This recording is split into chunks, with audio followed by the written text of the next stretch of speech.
Ikaze rero kuri M24 TV mwese reka nongere kubifuriza kugira ibihe byiza ndetse no gukomeza kunogerwa na gahunda za M24 TV rero mu makuru yacu ya buri munsi tuba twabateguriye tugenda tubageza cyambere n'amakuru rero buri muntu wari wese afite uburenganzira bwo kuba yamenya amakuru akamenya amakuru rero ari mu kuri amakuru atagamije kuba yayobya buri muntu wese ukurikira channel ya M24 TV rero akagenda abona byinshi bigiye bitandukanye mu bigenda bigarukwaho. Niba utarakora subscribe wayikora, niba utaranyeganyeza akazogera cyangwa ngo uklikeho nawe waklikaho rero ukajya ubona inkuru mu buryo bwihuse kandi uburyo bunogeye ijisho. Umugore rero wa General Mudacumura uherutse kwicwa, hanyuma rero ngo uyu mugore akaba yari yarataye uyu mugabo hanyuma abyarana n'umuzungu. Ibi ngibi rero nibyo byatumye uyu mugabo yari atakibana n'umugore we. Uyu mugore we rero akaba yabaga mu gihugu cy'Ububiligi ndetse kugeza amagingo aya akaba ari naho akiba.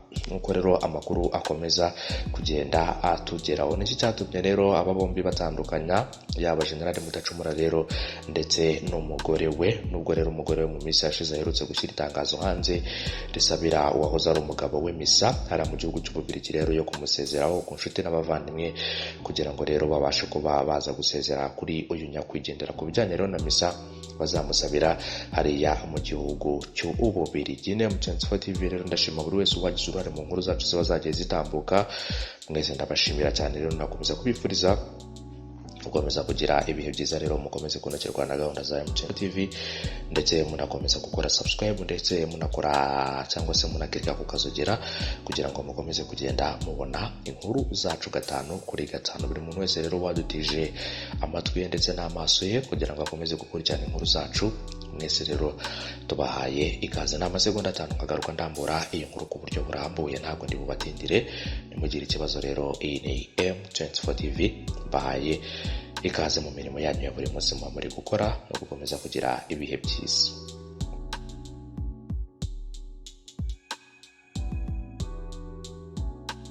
Ibijyanye rero n'umugore wa Lieutenant General Mudacumura, hashize rero ukwezi kumwe uyu mugabo yishwe. Akaba yari umuyobozi w'inyeshyamba za FDLR, ariko rero inzira yahisemo ntabwo yamugejeje ku buzima bwiza kubera ko rero yaje kwicirwa mu mashyamba ari muri Repubulika Iharanira Demokarasi ya Kongo.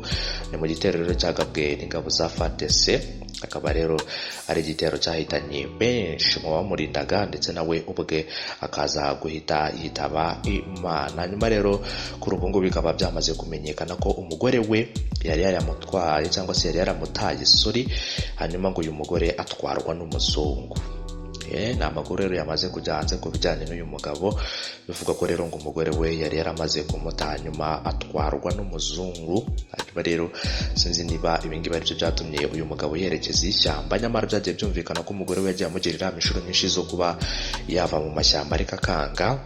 Nyuma yaho rero ngo Paul rwarakabije nawe atahiye akamugira inama yo gutaha, uyu mugabo akanga, nyuma agakomeza kugana iyo ishyamba. Ibyo gutandukana rero kwa Mudacumura n'umugore we byamenyekanye nyuma aho rero uyu mugore asohoye itangazo asabira uyu mugabo we misa. Lieutenant Colonel Mudacumura Sylvestre rero waruyoboye inyeshyamba za FDLR zirwanya leta y'u Rwanda ndetse zinagize cyangwa se zinagizwe na bamwe bashinjwa kuba barasize bakoze jenoside yakorewe abatutsi mu mwaka 1994 rero ngo yarazwi ku izina rya Muhamba Zima.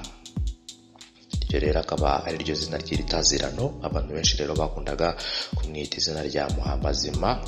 Ikinyarwanda kigenekereje rero ngo sinzi icyo iri zina rishatse kuvuga. Ikinyamakuru rwandatribune.com dukesha iyi nkuru kikavuga ko rero yari yarahimbwe iri zina nabo muri FDLR. FOCA rero n'abasirikare bo muri FDLR. Amakuru rero agera kuri ikinyamakuru kandi avuga ko ngo uyu mugore we wamusabiye misa aba mu Bubiligi, ari naho rero iyi misa izabera.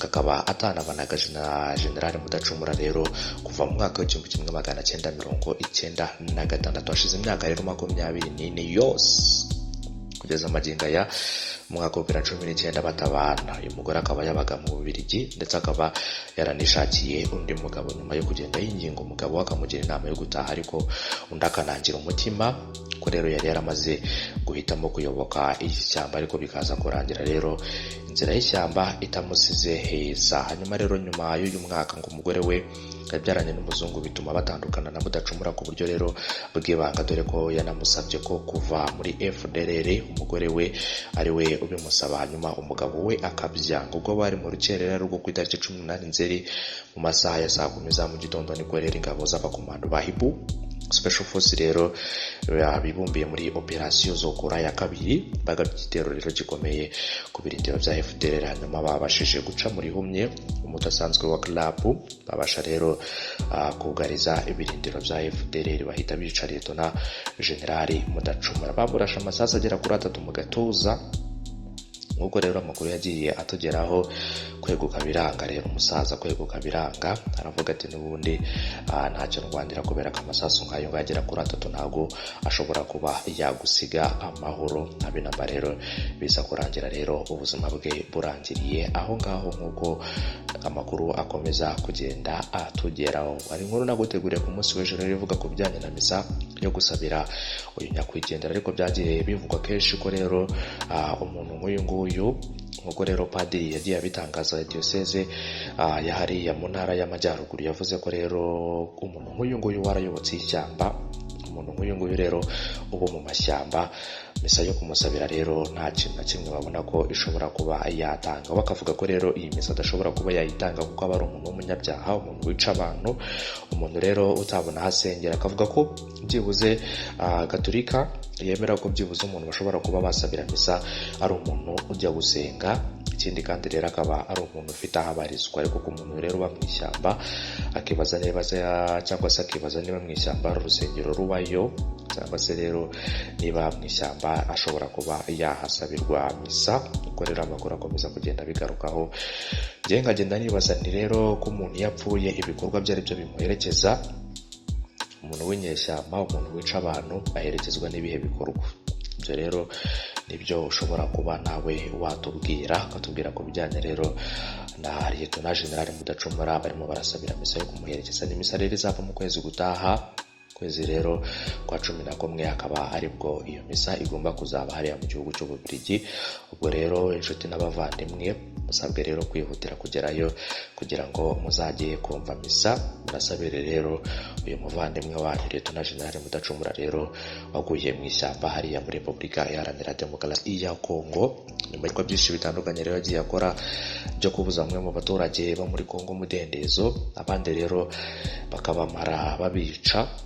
Uko amakuru rero yakomezaga kugenda abigarukaho, ndetse n'ibitero yagiye agaba, agiye byica abantu benshi rero bagiye batandukanye, bamwe bagasahura imitungo y'abo baturage. Rero ubwo mukomeza kugenda, cyangwa se ubwo nababwira ni abifuza kuzajyayo rero no kujyayo mukajya kumusabira misa kugira ngo murebe ko byibuze ibyaha yari afite. Ntabwo namucira urubanza cyangwa ngo mvuge byinshi bitandukanye cyangwa, ariko icyo navuga cyo rero nuko ibikorwa agenda agakora ni ibikorwa byigaragaza, ibikorwa rero buri muntu wari wese rero yakomeza kugenda agaragaza cyangwa se akanihera ijisho ku giti cye. Hanyuma rero reka mwese mbashimire, mbifuriza gukomeza kugira ibihe byiza. Inkuru zacu kuri channel nakagaruka, mukomeze rero kugira ibihe byiza. Ndimo ndakugezaho ibijyanye n'umufasha wa Lieutenant General Mudacumura.